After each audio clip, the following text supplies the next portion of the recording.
Dorothea Dix was a crusader for the mentally ill and a pioneer of social reform who transformed American institutions. Dorothea Lynn Dix, the first great American advocate for the humane treatment of the mentally ill, was born in Hamden, Maine on April 4, 1802. She came from a troubled and impoverished family. She had a difficult childhood. Dix's early years were marked by hardship and instability. Her father, Joseph Dix, was an itinerant Methodist preacher who struggled with alcoholism. Her mother, Mary, suffered from depression and was often unable to care for her children. Young Dorothea was forced to take on adult responsibilities at a very early age, caring for her two younger brothers and helping her father distribute religious tracts. The family moved frequently, living in poverty and isolation in the frontier regions of Maine. Dorothea's childhood was defined by neglect and the absence of formal education or stability. When she was 12 years old, Dorothea fled her family home and went to live with her wealthy grandmother in Boston. Her grandmother, Dorothea Lynn, was a stern disciplinarian, but she provided the young girl with structure and access to education for the first time in her life. Dix experienced stability and the opportunity to learn. She was a voracious reader and educated herself through books. Her grandmother's library became her sanctuary. At 14, Dix opened her first school, teaching younger children. Despite having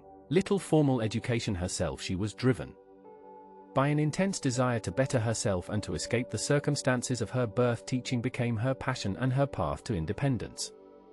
In 1821, at the age of 19, Dix opened a school for girls in Boston. She was a demanding teacher who held her students to high standards. She wrote textbooks and educational materials, including a book of devotional readings for children. Dix worked tirelessly, often to the point of exhaustion. Her health was fragile and she suffered from respiratory ailments that would plague her throughout her life. She pushed herself relentlessly, driven by an inner compulsion to make something of herself to prove her worth. In 1836, after years of overwork, Dix suffered a complete physical and mental breakdown. She was forced to close her school and seek rest. She traveled to England to recuperate, staying with friends who were involved in social reform movements. It was during this period of recovery in England that Dix was exposed to new ideas about the treatment of the mentally ill and the reform of social institutions. She met reformers who were working to improve conditions in prisons and asylums. These encounters would change the direction of her life.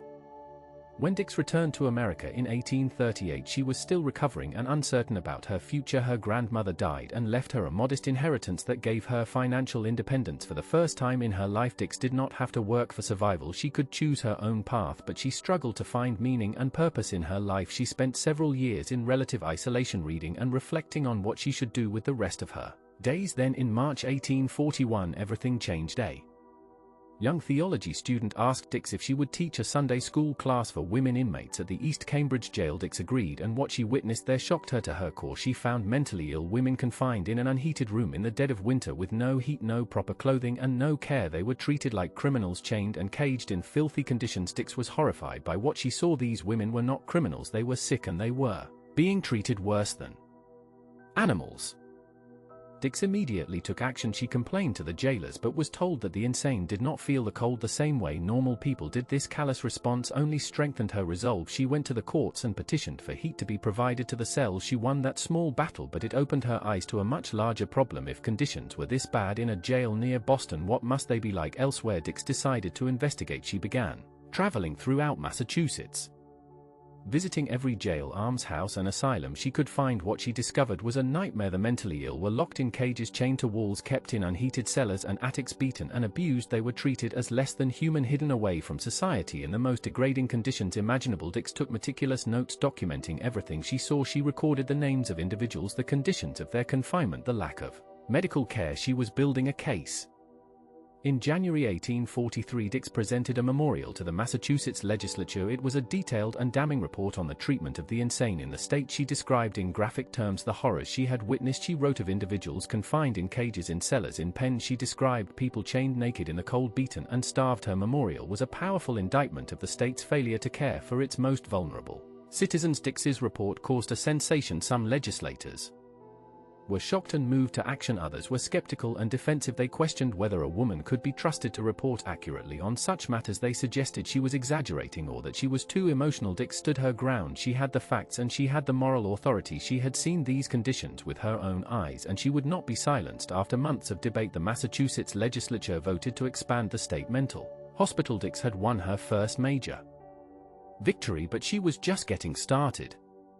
Dix realized that the problem was not limited to Massachusetts. She decided to expand her investigation to other states. She traveled to Rhode Island, New York, New Jersey, and Pennsylvania. Everywhere she went, she found the same appalling conditions. The mentally ill were locked away, forgotten, and abused. Dix became a one-woman crusade, traveling thousands of miles by stagecoach and train, visiting hundreds of institutions, documenting the suffering she found. She presented memorials to state legislatures throughout the Northeast demanding reform. She was relentless, and she was effective. State after state responded to her appeals by building new mental hospitals or expanding existing ones. Dix did not just advocate for more institutions, she advocated for a new philosophy of treatment. She believed that mental illness was a medical condition, not a moral failing. She believed that the mentally ill could be cured or at least improved with proper care in a humane environment. She championed what was called moral treatment, an approach that emphasized kindness, structured routines, and therapeutic activities rather than chains and punishment.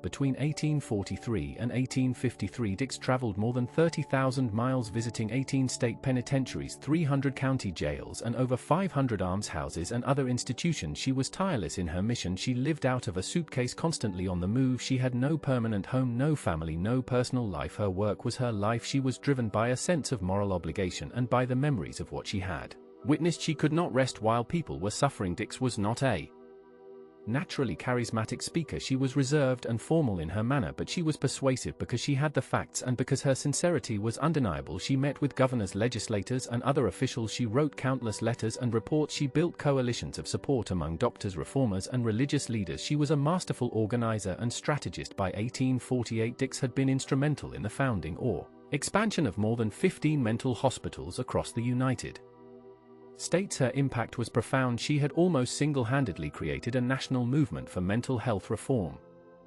In 1848, Dix turned her attention to the federal government. She began working on a plan to persuade Congress to grant public lands to the states for the purpose of building hospitals for the mentally ill. It was an ambitious idea. At the time, the federal government did not involve itself in social welfare programs, but Dix believed that the problem was too large for the states to handle alone. She spent years lobbying Congress, meeting with senators and representatives, building support for her bill.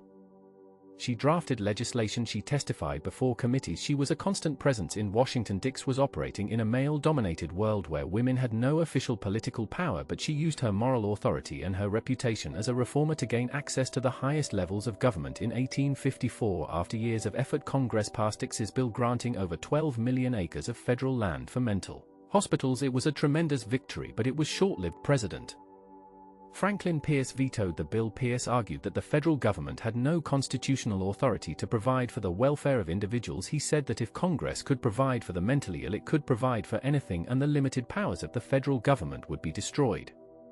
Dix was devastated by the veto. She had worked for years on this legislation, and she had come so close to success. The veto was a crushing blow, and it marked the end of her efforts to secure federal support for mental health care. But Dix did not give up. She returned to working with individual states. She continued her travels and her advocacy. She expanded her work internationally, traveling to Scotland and other parts of Europe to promote reform. Dix helped establish mental hospitals in Scotland and influenced reform movements in other countries. She was becoming an international figure, recognized as the leading advocate for the humane treatment of the mentally ill. When the Civil War broke out in 1861, Dix was nearly 60 years old, but she immediately volunteered her services to the Union cause. In June 1861, she was appointed Superintendent of Army Nurses, the first woman to hold such a high position in the federal government. Dix was responsible for recruiting and organizing nurses for Union hospitals. It was a massive undertaking. The Army had no organized nursing corps, and military hospitals were overwhelmed with wounded soldiers. Dix set strict standards for her nurses. She wanted women who were plain looking, over 30 years old, and willing to work without pay or recognition. She believed that nursing was a moral calling, not a profession. She clashed constantly with military doctors who resented her authority and with her own nurses who found her rigid and difficult to work with. Dix was a demanding administrator who insisted on absolute control. She made enemies easily, and her tenure as superintendent was marked by conflict. Despite the difficulties, Dix's nurses provided essential care to thousands of wounded soldiers. They worked in battlefield hospitals and in military facilities throughout the North. They dressed wounds, assisted in surgeries, and comforted dying men. The work was grueling and often thankless. Dix herself worked tirelessly, traveling to hospitals, inspecting conditions, and advocating for better supplies and care for the wounded. She used her own money to purchase supplies when the Army failed to provide. Though she was utterly dedicated to the welfare of the soldiers, but her management style created problems. The army eventually reduced her authority, and by the end of the war Dix had been largely sidelined. When the war ended in 1865, Dix received no official recognition for her service. She was exhausted and disappointed by her experience with the military, but she had helped establish nursing as a respectable profession for women, and her nurses had saved countless lives. After the war, Dix returned to her work on behalf of the mentally ill. She was now in her 60s and her health was declining, but she continued to travel and advocate for reform. She revisited hospitals she had helped establish to ensure they were maintaining proper standards. She raised funds for improvements and expansion. She corresponded with reformers and officials around the country. Dix never married and had no children. Her work was her entire life. She lived simply, often staying in rooms at the hospital she had founded. She had few personal possessions and little interest in comfort or luxury. She was sustained by her sense of mission and by the knowledge that she had made a difference in the lives of thousands of suffering people. By the 1870s, Dix's health was failing. She suffered from chronic respiratory problems and was increasingly frail. In 1881, she retired to the New Jersey State Hospital at Trenton, one of the first hospitals she had helped establish. The hospital gave her a suite of rooms and cared for her in her final years. Dix lived quietly, spending her days reading and receiving occasional visitors. She reflected on her life's work and on the changes she had brought about. She had transformed the treatment of the mentally ill in America. She had helped establish 32 mental hospitals and had influenced the creation of many more. She had changed public attitudes about mental illness and had established the principle that society had a responsibility to care for its most vulnerable members.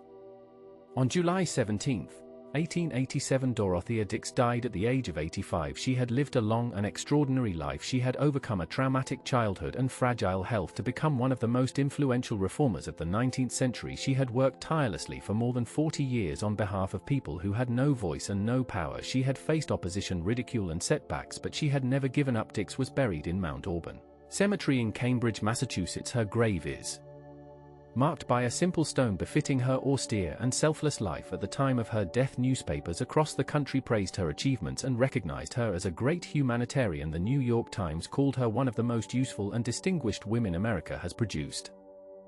Dorothea Dix's legacy is complex. She helped create the asylum system in America, which at first represented a genuine improvement in the treatment of the mentally ill. The hospitals she founded were based on the principle of moral treatment and were intended to be places of healing, but over time many of these institutions became overcrowded and underfunded. They evolved into the warehouses for the mentally ill that reformers in the 20th century would seek to close. The deinstitutionalization movement of the 1960s and 1970s emptied the mental hospitals that Dix had worked so hard to build. Critics argued that the asylum system had failed and that community-based care was more humane and effective, but the closure of mental hospitals without adequate community services created new problems. Many mentally ill individuals ended up homeless or in prison, recreating some of the same conditions that Dix had fought against in the 19th century. Despite these complications, Dix's fundamental contributions remain significant. She established the principle that mental illness is a medical condition requiring treatment, not punishment. She demonstrated that individuals could make a difference through dedication and moral courage. She showed that women could be effective advocates and leaders in public life even in an era when they had no formal political power. Dix's methods of investigation, documentation, and advocacy became a model for future reformer. She was a pioneer of social work and a founder of the mental health reform movement in America. Her work saved lives and reduced suffering for countless individuals who would otherwise have been forgotten. Dorothea Dix was a woman of contradictions. She was deeply compassionate yet personally cold and distant. She was a tireless advocate for others, yet she neglected her own health and happiness. She demanded respect and authority, yet she lived humbly and gave away most of her money. She was driven by a sense of moral duty that bordered on obsession. She could not rest, she could not compromise, she could not accept the suffering she witnessed. Dix was shaped by her traumatic childhood and by her own struggles with mental and physical illness. She understood suffering from the inside, and that understanding fueled her lifelong crusade. She was not a saint. She was difficult, demanding, and often inflexible, but she was also brave, principled, and utterly dedicated to her cause. In the end, Dorothea Dix changed America. She transformed how society viewed and treated the mentally ill. She helped build institutions that cared for tens of thousands of people. She inspired generations of reformers who followed in her footsteps. She demonstrated that one person with courage and determination could challenge injustice and create lasting change. Dix lived in an era when women were expected to remain in the domestic sphere, yet she traveled the country alone, confronting powerful men.